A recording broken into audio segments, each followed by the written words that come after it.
Pois empezamos, entón. Eu vou falar un pouquiño da obra para poñernos en contexto e logo xa lle dou a palabra a Cintia, a quen agradezo xa a súa presencia, Cintia Costas, do colectivo Nos Mesmas, que acompaña a María e máis a min na presentación de Retorno, e grazas tamén a Maribel e a Gonzalo por prestarnos sempre o espazo da librería para presentar os nosos libros, non? Eu son Sara, de Xerais, e como vos dicía, por contextualizar un pouco esta novela, seguro que coñecedes xa as anteriores, é unha distopía que pecha unha triloxía, non? Unha distopía, unha novela de ciencia ficción, non sei ben como encadras ti, María.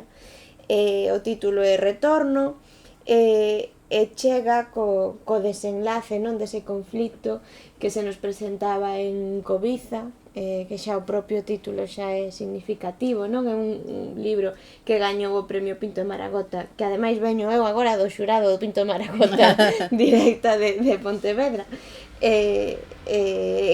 Con ese libro, con Cobiza, iniciabas esta triloxía, despois publicouse Multitudes e Retorno, que se publicou agora en outubro na colección Milmanda, pecha esa triloxía, non?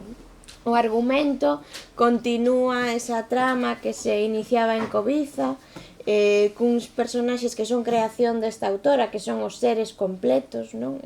Son seres protagonistas nesta novela, pero tamén os seres humanos que forman parte da resistencia a ese sistema das familias opresoras, non? Que teñen o poder, non? Eses seres completos, eses seres humanos resistentes e os seres complexos tamén organizan unha revolta contra o poder establecido, pero non están sós, porque o mundo inteiro está con eles, e cando falo do mundo inteiro falo de todo o mundo natural, das plantas, das bacterias, dos animais, que teñen tamén protagonismo na historia e que tamén falan, non? A autora dalle voz ás bacterias, que incluso con moito humor en algúns dos capítulos, non? Que se fan as bacterias falan dos seres humanos do seu punto de vista, non? E a verdade é que é unha maneira tamén de vernos aí reflectidos moi interesante, non?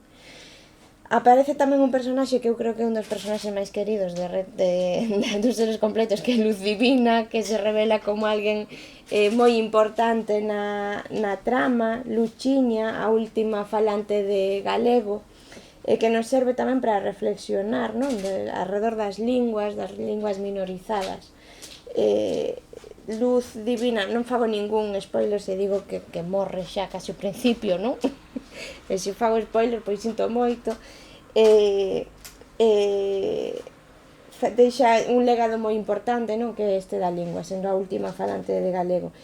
E da man dela hai outro personaxe protagonista, que é o de Calpana, que procede tamén dun territorio marxinado, non? Dun colectivo marxinado, que é o colectivo da Saravani na India, interesante. Se cadra María despois pode afondar un pouco máis neste tema, non? Como dicía, algo que é común en toda a obra de María Reimóndez é ese interese por poñelo foco nas marxes e situalas ademais como alternativa, non? Ou como a esperanza do cambio, e iso é algo que acontece tamén nesta novela, igual que acontecía nas anteriores. Eu teño a novela chea de posits por todas partes, porque é unha obra que dá para moitísima reflexión. Eu teño aquí 3 folios con temas dos que se falan na novela que non vou desenvolver, porque é interesante que falemos todos, que tamén vos se queredes preguntar ou comentar algo, pois faledes, pero algún dos temas que aparecen así eu fui marcando. Por exemplo, falase da inteligencia artificial e a toma de decisións, non? Como a inteligencia artificial está tamén relacionada co poder, non? Falase de contaminación, falase de diversidade sexual, de xénero, de machismo, das marxes, como mencionaba antes, de migración, do progreso. Ábresenos unha pregunta moi interesante que moita xente se fai e que nos temos feito, non? Que é esa pregunta de que se o progreso implica sempre camiñar cara adiante ou cara a algo mellor, ou pode ser o contrario, non? Ou pode supoñer en realidade unha regresión, que é algo moi contradictorio, pero que acontece, que é realmente o progreso, non? Falase tamén de lingua, como falaba antes de Luchiña, non? Desa supervivencia dos idiomas e das dinámicas de poder que operan tamén na marxinación das linguas, non?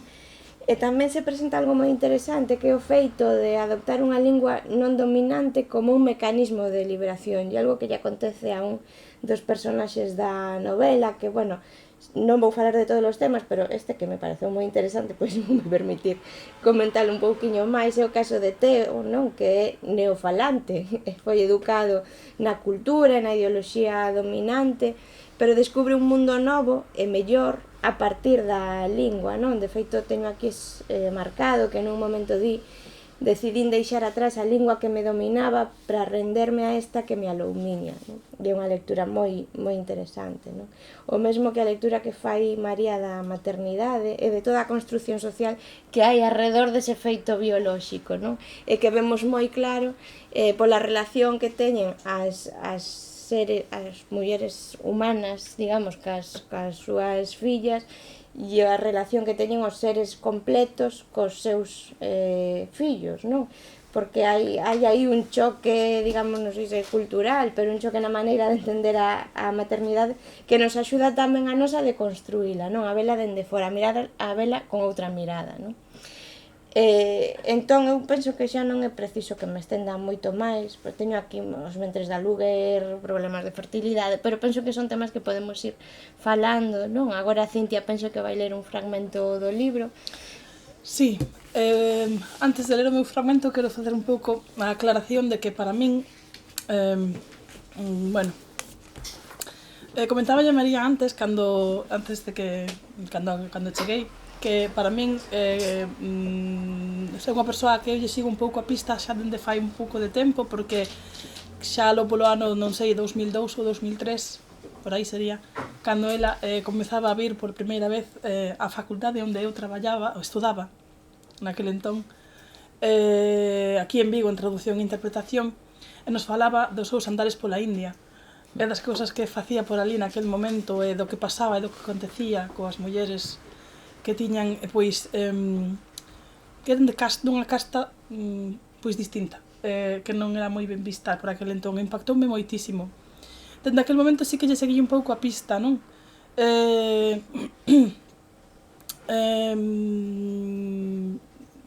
Tanto como traductora, porque é un eido que me interesa por natureza, porque eu tamén son traductora e de literatura, ou como escritora ou activista. Así que, cando me xurdiu a posibilidade de vir presentar este libro canda ela, non o duvidei, a verdade é que non. Recoñezo que me custou moitísimo traballo escoller un só fragmento do libro para ler agora aquí hoxe. Porque María conseguiu entrelazar todas as causas que eu defendo e confeccionar, pois, un amalgama que expón a problemática da sociedade, como comentaba Sarai, non? Sara. Da sociedade e do estilo de vida occidental actuais en xeral, ofrecendo unhas solucións, pois, tan pacíficas no seu libro que para min inevitablemente evocaban, pois, un 25 de abril no meu imaginario. Hoxe estou aquí en representación de Nos Mesmas, que non sei se coñecedes ou non, pero é unha asociación LGTBI con sede aquí en Vigo que xa ten un percorrido de 16 anos en activo e que ten acadado, pois, unhas fazañas bastante importantes. Polo tanto, inevitablemente, ten moito sentido que escolla o fragmento do texto no que se fai referencia a Saravani, da India, precisamente. Por iso comecei falando das dúas andanzas pola India. A Saravani non sei se sabedes quen son, pero sí que podo especificar, podo comentar que son persoas que viven en comunidades, pois, bastante definidas e organizadas na India, e que son oficialmente recoñecidas como pertencentes a un terceiro xénero, porque cumplen toda esa característica de que se identifican como mulleres as que se foi asignado o xénero masculino ao naceren. Narradora deste fragmento en particular é Kalpana, que mencionabas ti antes. Kalpana, nesta historia, é unha filla de Dua Saravani, fala desta situación, da súa situación vital, con tanta naturalidade, tanta normalidade, que, con sorte, eu espero que algún día poidan gozar esta naturalidade e normalidade todas as mulleres trans nalgún momento, non? Algún día. En fin, o fragmento di así.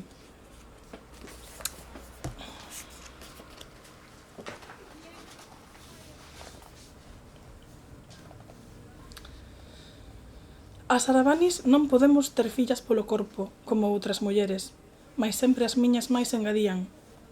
Mais ter unha filla non é que un ser pase polo teu corpo, e que fique sempre na túa vida. E eu, ama, son Aravani? Inquiría eu. Ti que opinas? Que quero ser? Pois aí o tes. Porque Aravani non che calquera. Debe combinarse a vontade de ser coa comunidade que o permite. E alá marchaba eu feliz, sen entender plenamente. Seguir camiñando, cando parábamos a randear nalgún sari pendurado sen importarme as diferenzas entre o meu corpo e o delas. Foi tanto así que pasou moito tempo ata que entendín que a maioría das mulleres non tiñan pena. Que para a sociedade de ben, a excepción non era eu. Mentres vivín coas miñas máis, nunca me fixeron sentir distinta.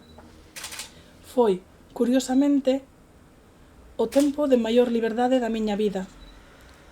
Ou se cadra só idealizo, porque ter o estómago cheo axiña fai da memoria un órgano altamente selectivo.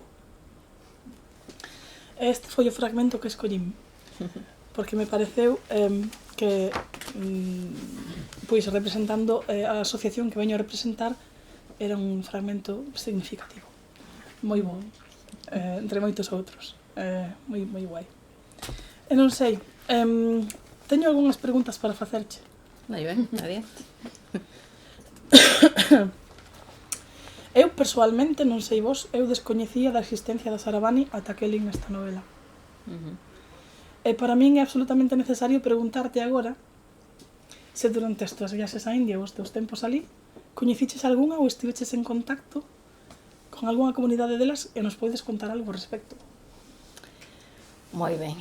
Bueno, pois boas tardes antes de nada e moitas grazas por estardes aquí. Xa sei que hoxe é un día que hai moitísimas cousas que atender, entón aínda se valora moito máis a presenza.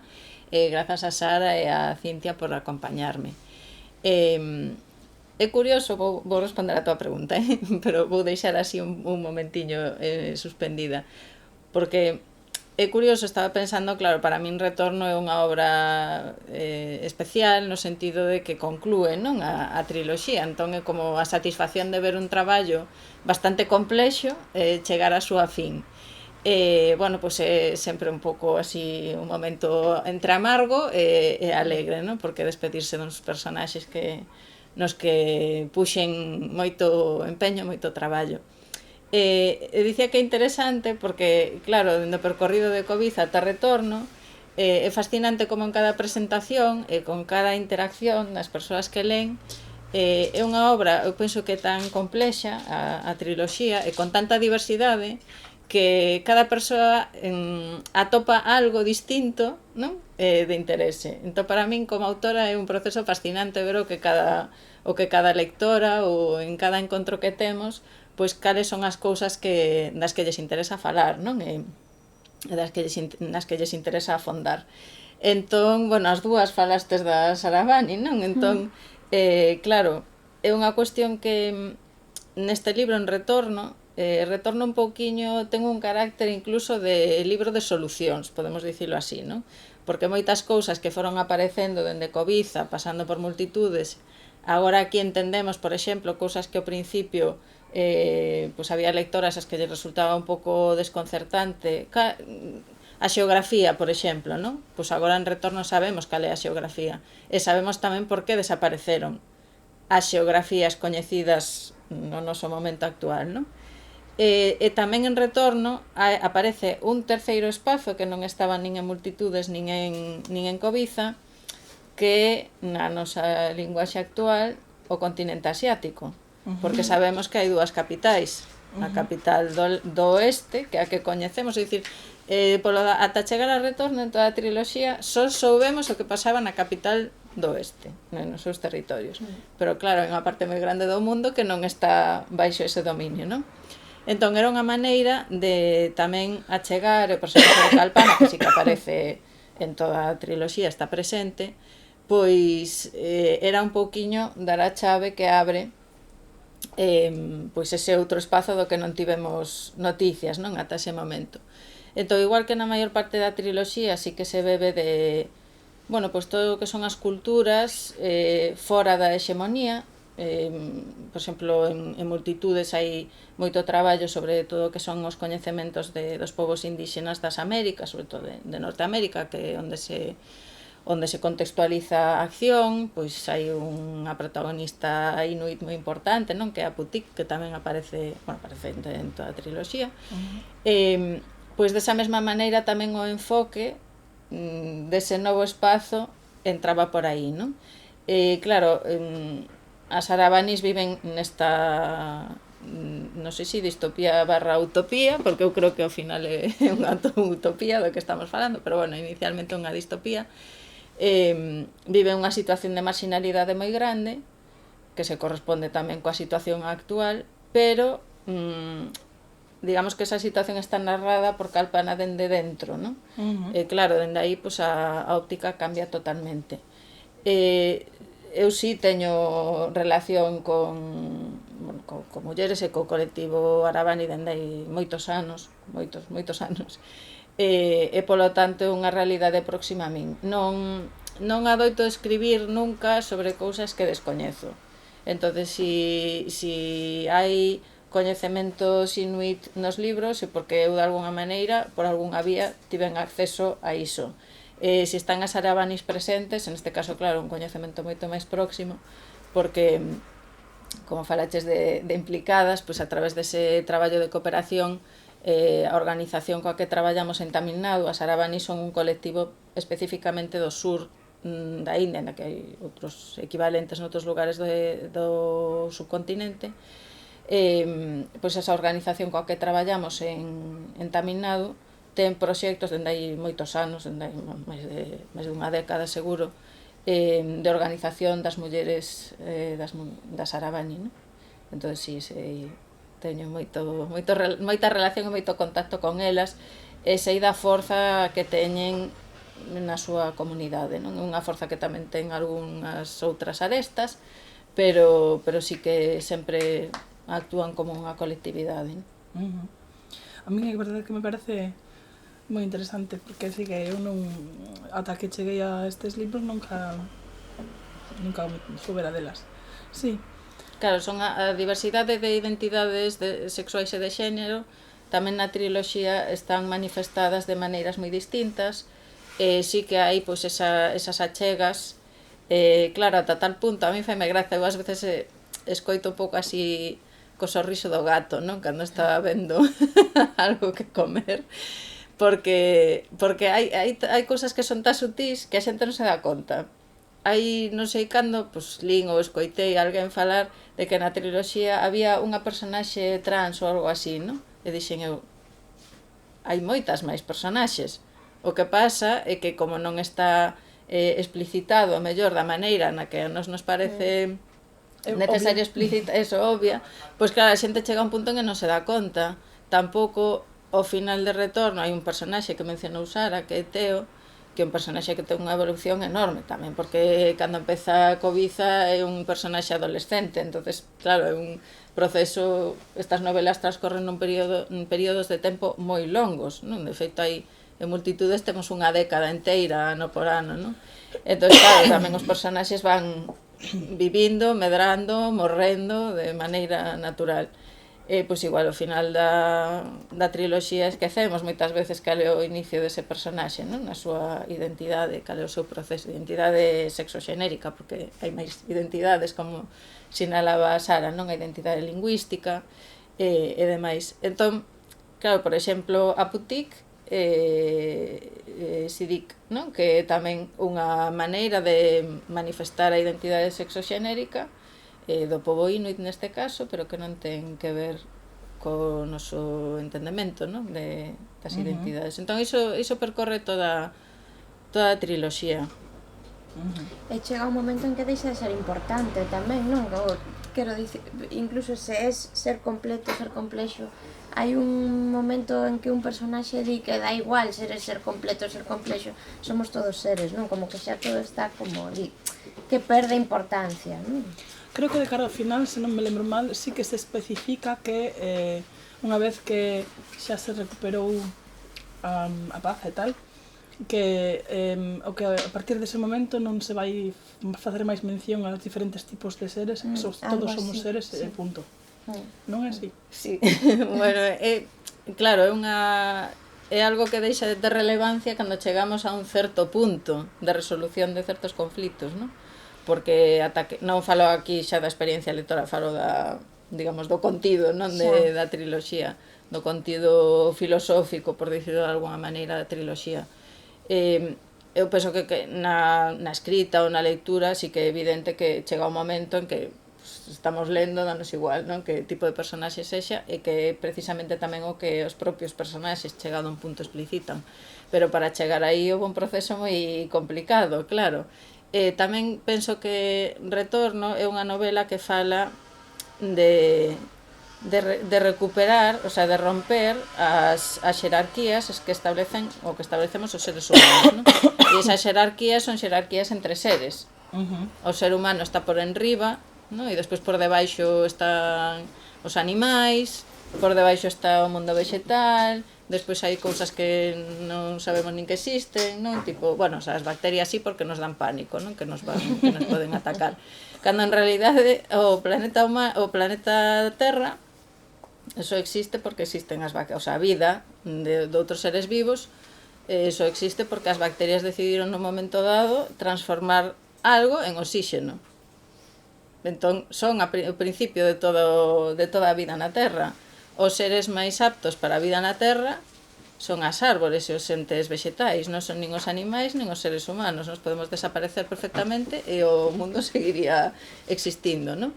Entón, cando rompemos esa xerarquía e, ademais, un elemento que ten que ver coa nosa profesión, na triloxía, cando hai alguén que é capaz de traducir, non? Entre os distintos seres, porque ten a capacidade de comunicarse con todos, pois aí é cando se produce esa transformación na que, cando non hai xerarquías, pois é igual que sexas unha planta, que sexa, non hai criterios de valor que te poñan a ti por enriba dunha leituga, por dicirlo así. Sí. Agora vouche falar un pouco máis xeral, vouche facer unha pregunta máis xeral como a escritora. No teu caso, porque, claro, particularmente esta triloxía está basada, pois mira, falas tanto de ciencia como podes falar de política, como podes falar de tecnoloxía, como podes falar de ecoloxía, como podes falar de un variados de temática realmente moi amplo. Entón, a miña pregunta é a túa inspiración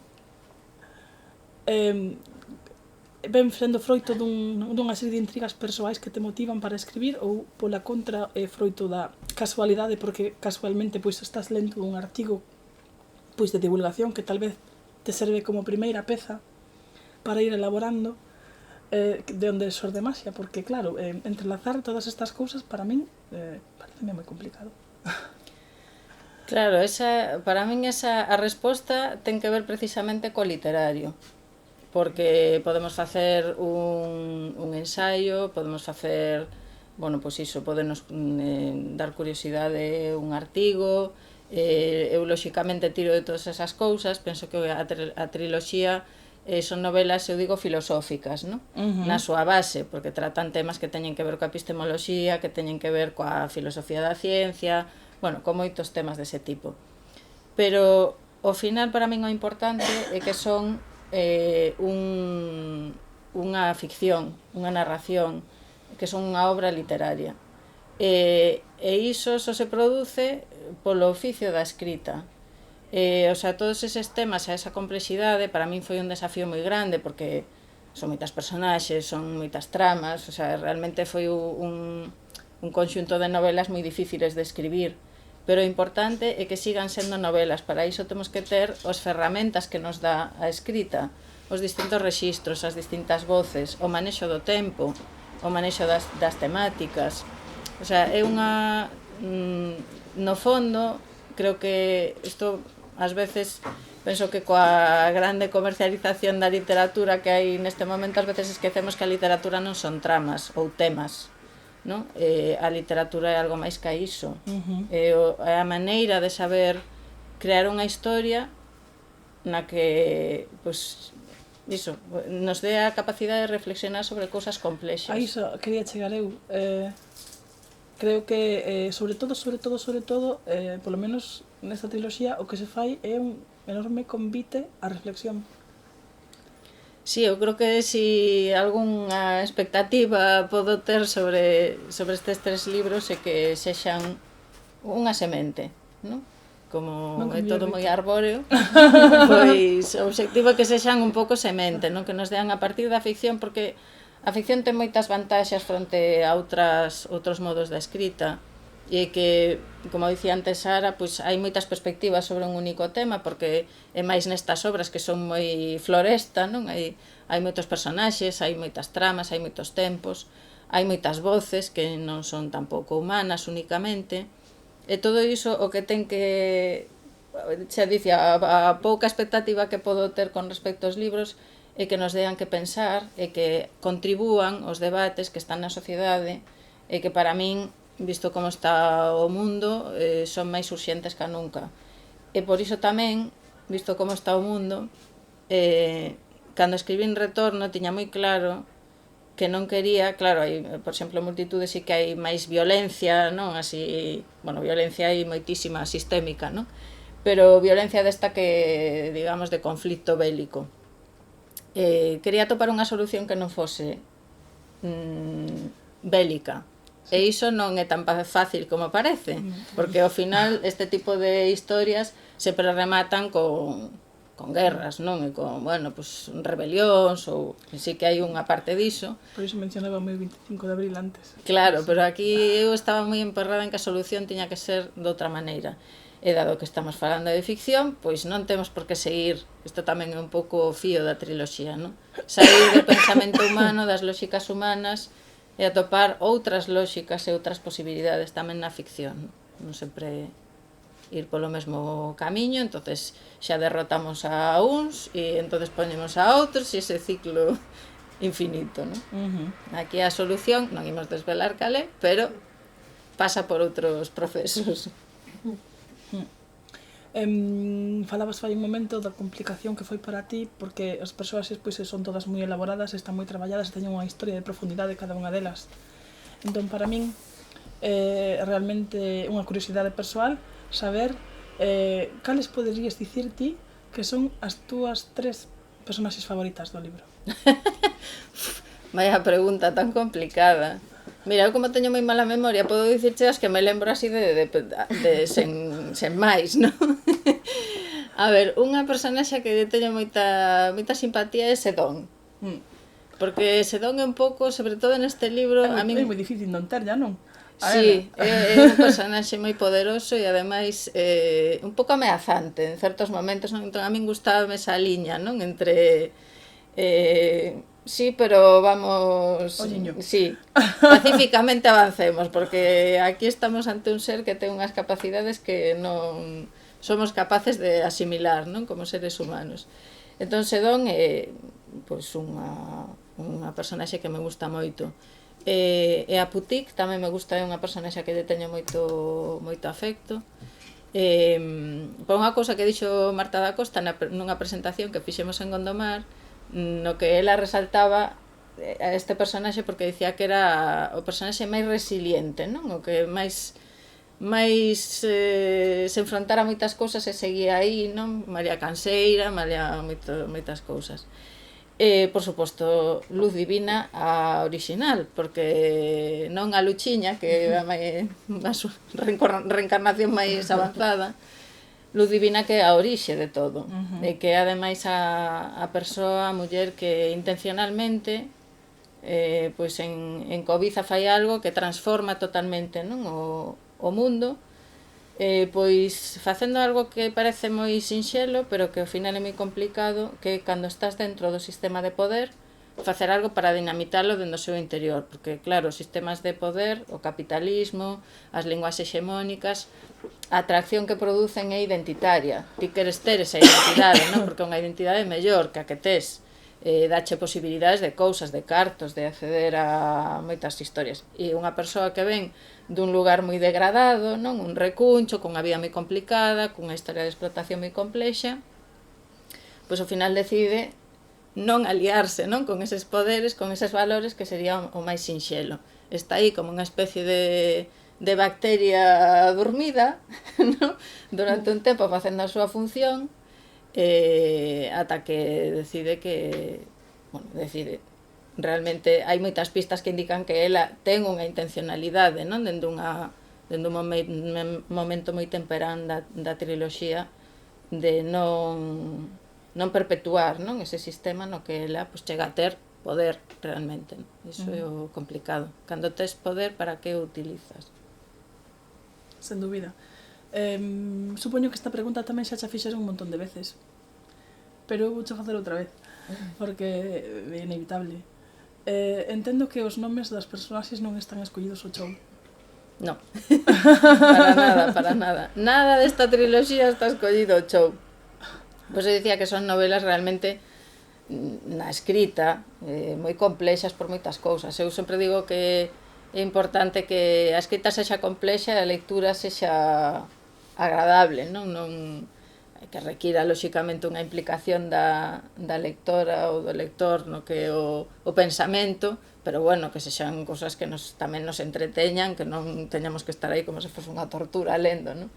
Pero sí, claro, aí niso radica tamén parte da dificultade da triloxía, que cada cousa está moi pensada, non son novelas tampouco tan longas, pero en cada cousa hai unha idea, digámoslo así. Sí, sí. Eu deducín isto cando empecé a ver os primeiros nomes a primeira vez que len o primeiro libro, e dixen, investiguei a orixe dos nomes de algúns deles, sí que me pareceu, que non vou facer spoiler tampouco, pero sí que me pareceu que non estaban escollidos ao chou. Realmente están postos aí un pouco para, supoño, ilustrar un pouco o lector, facelo coñecedor de personaxes históricos, tal vez? Pois non tanto así, eu penso que esta é unha estrategia moi intencional tamén pola miña banda para descentrarnos.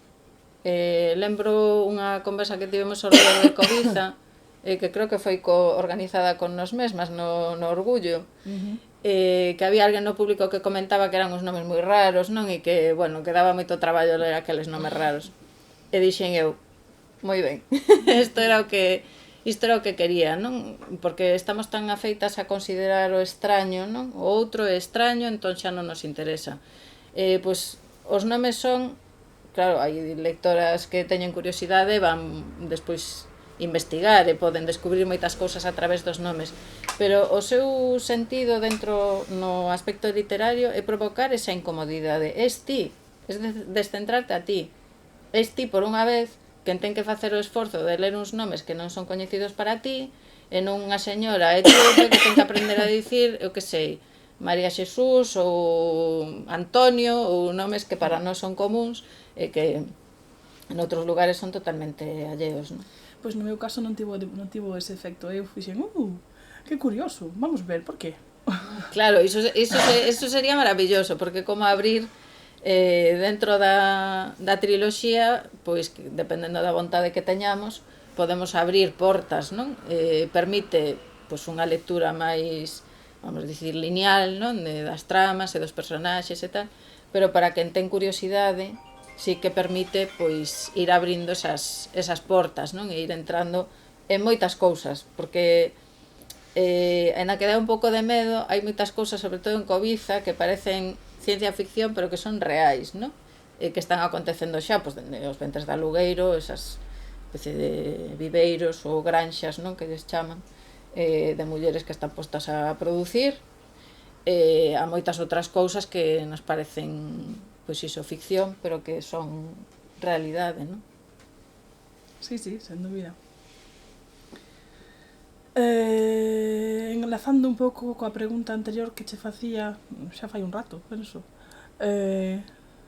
sobre as intrigas persoais, que é a túa motivación, eu asumo que igualmente o nivel de investigación cando fas unha triloxía deste xénero ten que ser realmente elevado, non? Dada pois a amplitude de temas que se tratan en tanta profundidade, era un pouco que nos contases realmente como traballas e como partes, non sei se tes ti en mente todo o que queres incluir na triloxía antes de poñerte a sentarte a escribila, ou se vai xordindo sobre a marcha, ou como vas facendo? Bueno, primeiro é moi satisfactorio e agradezoche moito que comentes isto, non? Porque sí que ás veces pasa desapercibido, sobre todo cando traballamos dende as escritas feministas, dende a diversidade sexual e de xénero, pois sabemos que xa hai unha parte da crítica que vai dicir, hornear o mesmo tipo de comentarios habituais, non? Que si son novelas, non sei, bueno, é igual, non vamos a entrar niso porque é unha perda de tempo.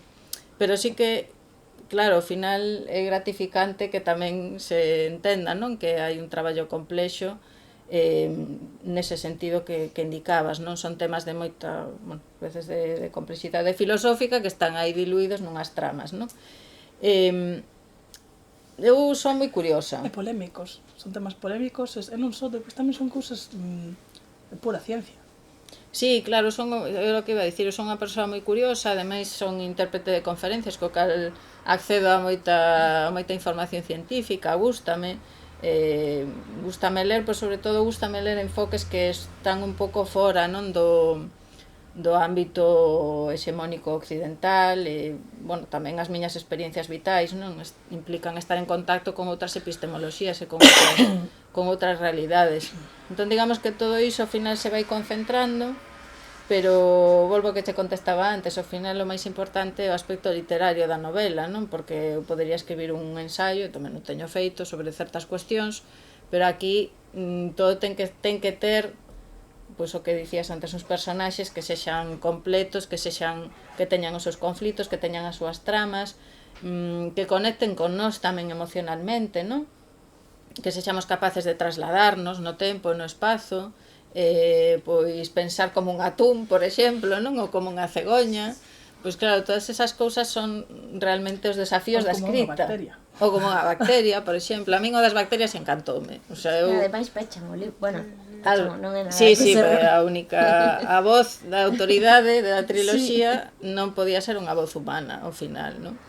De feito, isto foi unha cousa que fixen acabar máis ou menos e dixen, non, aquí ten que acabar outra voz, non pode acabar unha voz nin humana, nin nada, non? Pero sí que un pouco, pois iso, a combinación de todas estas cousas, claro, sen dúbida, pois hai un proceso moi complexo e por sorte, tiña uns prazos tamén para escribir, porque claro, eu se me poño a investigar unha cousa, pois tamén isto axuda moito o meu traballo como intérprete, que tes que ir rapidamente documentarte sobre cousas, non? Entón avanzamos, porque senón iba a cousa, mellor estábamos 10 anos agardando para que me acabase de documentar. Sí, é iso, a cuestión era que a pesar de que os temas son temas reais e son temas de actualidade, como ti dis, pois complicados, filosóficos, polémicos e demais, penso que é moi complicado elaborar ficción, porque non deixa de ser ficción, que se asenta e se basa en cuestións reais e que se elabora a partir de aí. Por iso que... Claro, a mí sempre por iso me irrita tanto a crítica patriarcal que denomina moitas veces as novelas feministas como novelas de tese, non? Que din eles para facer ver que é algo secundario e que é algo un pouco panfletario, non? De feito, non hai moito escribía o fío da obra de Begoña Camaño sobre este tema, porque penso que se algo hai de innovador e de complexo na escrita feminista é precisamente iso, conseguir ficcións que sexan poderosas no seu aspecto ficcional, pero que ao mesmo tempo nos axuden, o que falábamos antes, non? A reflexionar sobre cuestións que son importantes para a vida, non? Eu sei que estou falando de moitas cousas e de moitos temas e non estou obviando e non estou dirixindo particularmente o feminismo que ti tanto expresas e que tanto está tan presente en toda a triloxía, e realmente creo que o fago porque ata certo punto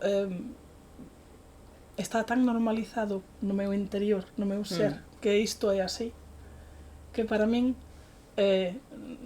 non precisaba de facer ningún tipo de aclaración co respecto, sabes? Quer decir que realmente sí que deixas moito reflexado e moito que hai que discurrir e sobre todo, es que, pues, como dicías antes, deixas ali posta a semente para que creza a árbore, que a partir de aí se elabore. Pero sí que realmente sí que tal vez sexa necesario destacar que para certos ámbitos da sociedade poida ser chocante, como diste, ou sobre todo que poida ser realmente esas persoas que se consideren pois atacadas de algún xeito son aquelas que máis precisan de ler este tipo de novela, non crees? Bueno, xa non me meto, eu xa fixen o meu traballo, despois xa que aquí a editorial que quen edita e ponga en circulación pública, despois xa quen chega non está tanto do meu na miña mão. Sí, iso está claro, pero realmente, bueno, por lo menos na miña opinión, home, estaría ben que o lese Donald Trump, por exemplo, non? Por poñer un público objetivo desexable para min, pois Donald Trump, sabes, o Bill Gates, ou as persoas que votaron. Sí, bueno, as persoas que votaron que empecé lendo el e despois xa citar que o difunda, así poñemos algo a andar. Pero bueno, non sei se queredes, estamos aquí conversando, entón é así un momento tamén para que faledes, se queredes preguntarvos algo, comentar algunha cousa.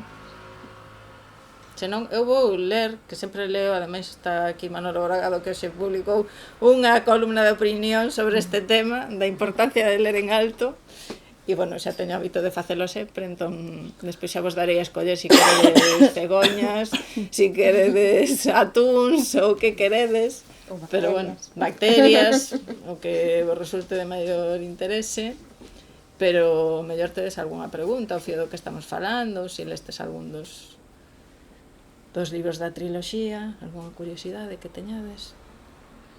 Se non tedes que elixir bacteria, cegoña, que era outro, atún. Para non meternos así en máis personaxes máis... Eu teño unha dúbida. Cando empezaches a escribir o primer libro, xa sabías que querías facer 3? Xa sabías onde querías chegar? Ou tiñas unha idea ou foi a cousa surdindo, según...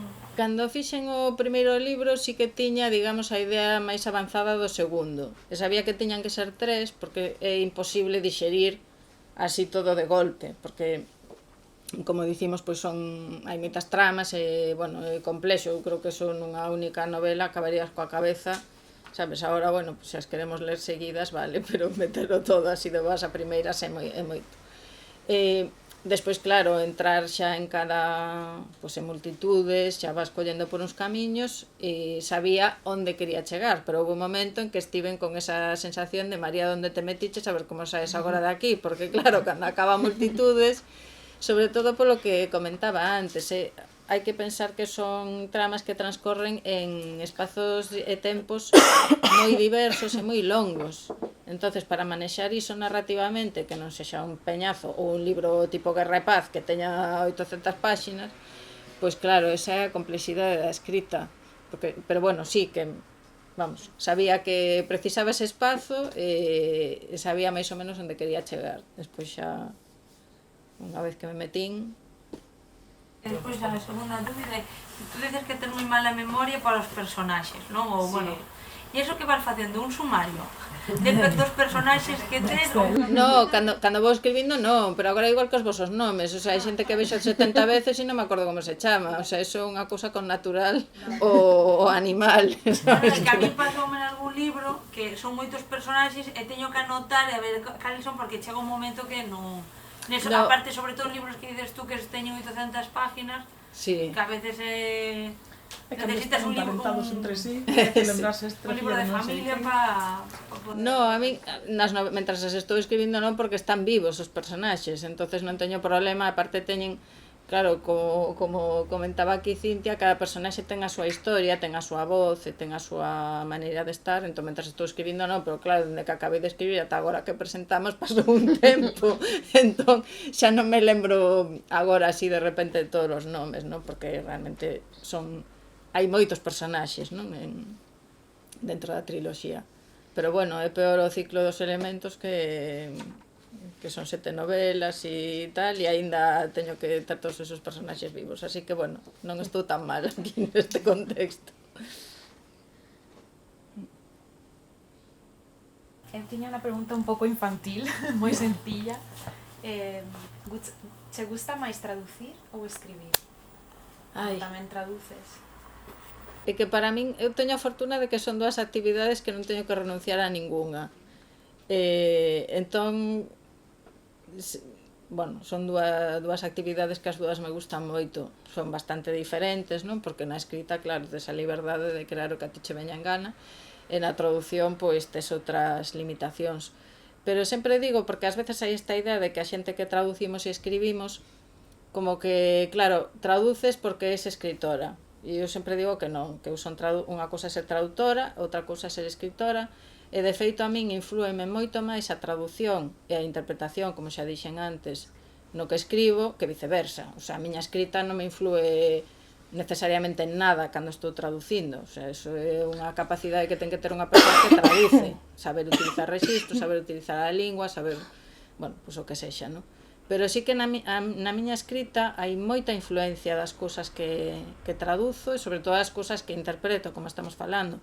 Por exemplo, a idea, isto xa o contei moitas veces, a idea da creación de seres vexetais, pois partiu dun congreso no que estiven interpretando aquí hai moitos anos, na Universidade de Vigo, onde era ciencia punteira de cousas que non se sabe se van ir a un sitio ou non. Bueno, pois quedei impactadísima, e isto está publicado, non estou desvelando ningún secreto, está publicado o artigo por aí, podes atopar en internet. Experimentaron, conseguiron reproducir oso, o sea, reconstituir oso de coello con materia vexetal. Entón, eu quedei, o sea, isto mellor foi hai 10 ou 15 anos, pero eu quedei tan impactada con esta posibilidade, non? Con esta, é un cambio total de achegarnos a, pois iso, sempre pensamos nos animais, pois, para o tema de medicina e cousas destas, e claro, foi como, pero como é posible, non? E de feito foi un lero artigo, claro, é bastante inintelixible saber como fixeron, pero sí que me influe moito, sobre todo o que interpreto. E, bueno, o acceso que teño a coñecemento de moitas cousas, algunhas que non sei se preferíamos non saber, pero sí. Unha curiosidade que eu teño falando das túas personaxes. Mentras busco, a ver, decideme, bacteria, salmón, Jesús salmón, atún ou xa mesturo todo. Atún ou cegoña. A ver, que queredes? Bueno, pues, se podo, as cigoñas tamén, as bacterias encantan, e os atuns tamén, pero as cigoñas que ven así dende arriba cando chegan ao noso recuncho... Dime, que vou buscar aquí Sí. a cegoña. A min dame moita mágoa pensar que con este terceiro libro quedan pechados todos os seres que inventaches e que xa non van sair máis. Bueno, poderían sair, non sei, pois nunha película de debuxos, como se chama, de animación ou algo deso, podían ter vidas paralelas. Por aí vai a miña pregunta, Eu digo, non considerarías a opción, por exemplo, de leválos a vivir novas aventuras a través da literatura infantil? Pois a literatura infantil, non sei eu se sería o lugar máis axeitado, porque claro, sen telo contexto pode ser un pouco... Un pouco desesperado. No, un pouco confuso, non? Sen ter o contexto de como apareceron e das súas vidas e Bueno, tal. sería un... todo posterior a esta triloxía, o mundo que se vai crear, préstase. Ajá, bueno, tomo nota. Porque poida pasar. Bueno, credes que vos lean entón un anaquiño das cegoñas? Sí. Bueno, vou contextualizar así simplemente para que entendades. Hai un momento na novela na que os seres completos, algúns, teñen que, para que vos situedes xeográficamente, teñen que ir dende África Occidental, no que hoxe en día sería Benín, ata Galicia. Entón, veñen andando. Claro, non son seres humanos, teñen outras capacidades, non se cansan, non teñen que comer, bueno, esas cousas. Pero claro, hai un momento no que teñen aí dificultades, non? Para, esa é a parte dos atúns, que non imos agora a desvelar. E despois, unha vez que chegan á Península Ibérica, teñen que atravesar, non? Entón, claro, xa era un pouco difícil de contar todo ese proceso, non? Entón decidín que o contasen as cegoñas, que son as que teñen a posibilidade, non andan de arriba para baixo, e a ver que nos di. Non sei se necesito as gafas, bueno, vale, vamos a intentar. Hai moito tempo que as cegoñas deixaron de ter necesidade real de facer a súa viaxe migratoria de norte a sur e de sur a norte. Non lles compre xa irse reproducir ao norte e ir pasar os invernos ao sur, dende que a temperatura do planeta se elevou tanto que as estacións comezaron a fundirse as unhas coas outras sen moita mediación. Porén, ás cegoñas, sobre todo as máis novas, aínda lles interesa a viaxe. Percorren miles e miles de quilómetros aforrando enerxía, coa lembranza colectiva dos estreitos polos que atravesar o mar polo lugar máis curto, os atallos e os lugares onde alimentarse e beber. É este un coñecemento ancestral que só gardan os corpos. E tamén os corpos gardan a curiosidade. Dende sempre, gústalles observar e acompañar os seres humanos, asombrarse coa súa estupidez ou enxeño. Dende o ceo, viron como se apagaba aquela luz insoportable que as cegaba día e noite. Dende o ceo, viron os seres humanos desprazárense novamente a pé, abandonando os transportes que tantas veces tiñan interferido nos seus transcursos polo aire. Que outro animal terrestre ousara invadir os ceos? Non se lle ocorrería a ningún. A cousa xa se sabía que en algún momento ia acabar mal. Por iso, cada vez que algo cambia, están á espreita por se trae algo de paz ou bruído de motores. Crotorean de inmediato en canto intúen que os seres humanos andan algunha falcatruada. Non van negar que ás veces tamén axudaron, construíndo edificacións que sosteñen os seus niños. Pero mesmo sen as súas edificacións, as cegoñas saben vivir igualmente. Os seres humanos xa non se sabe.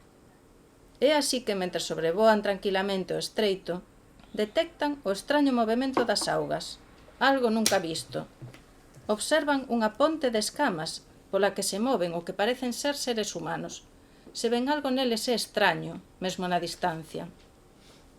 A bandada de cegoñas que se dirixía ao sur dá volta de inmediato e segue a comitiva durante días. As aves coñecen mellor o camiño que leva a ese recuncho o que finalmente chegan e onde paran, mas non son moito de chufar e moito menos de imaginar como é percorrer esa distancia sen a forza das súas enormes ás. Elas só pousan na terra cando teñen que apañar algunha miñoca, algún becho ou mesmo algún polo doutra especie, que a fame non coñece fronteiras. A vista de paxaro, esa masa cada vez maior de seres bípedes chega por fin á esquina noroccidental da península que elas tamén coñecen. Observan extrañadas, como a entrada dunha fraga nun terreo ermo, a multitude de corpos, corpos e corpos que se recoñecen, que se abrazan, que camiñan con urxencia ao lugar onde se fai o silencio. Que fan aquí todos estes seres? E aí o deixamos. Para que o descubrades vos.